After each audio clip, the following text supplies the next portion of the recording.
Сыктывкарская кавер-группа The Littles вернулась из Кирова с призовым местом. Накануне там прошел всероссийский фестиваль-конкурс «Серебряные струны». Конкуренцию нашему вокально-инструментальному ансамблю составили более 400 молодых музыкантов из 20 регионов страны. Чем покорили судьи, исполнители из Коми, расскажет Наталья Юрина. Лауреат второй степени We are The Littles, город Сыктывкар. Под аплодисменты зала за вторым местом музыканты выходят на сцену. На суд зрителя и жюри участники группы The Littles представили две композиции. Исполняли Дрейка и Нирвану.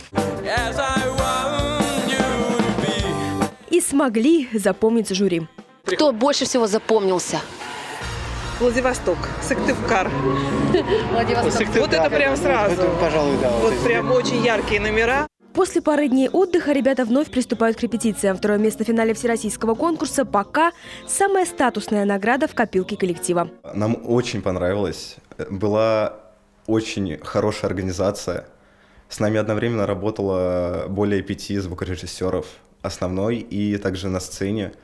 Профессионально настраивали нам мониторы, чтобы мы друг друга слышали. Все было сделано на высшем качестве. История группы The Littles началась 3 года назад. Из первого состава остался вокалист, гитарист Егор Земляков. Название было придумано не нами, а нашим старым руководителем.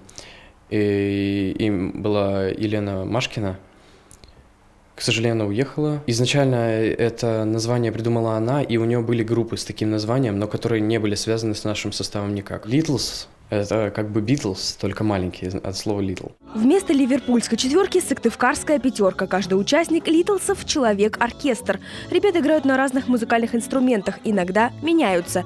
Неизменным остается стиль, фанк. Исполняют каверы. Популярным композициям добавляют интересные ритмичные рисунки, придают легкость.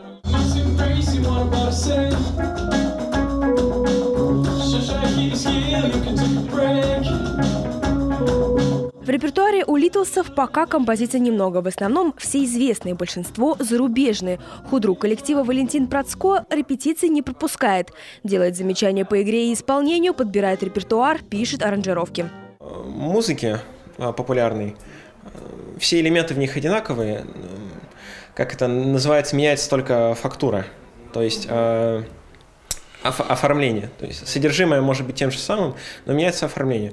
Может поменяться немножко форма песни, то есть, допустим, в оригинале было 3 куплета, можем оставить 2 куплета. Коллектив продолжает участвовать в конкурсах, пока на этапах заочных. Впереди выступления. Группа выступит 23 апреля на Библионочи, сразу в 2 библиотеках – в Юношеской и имени Маршака.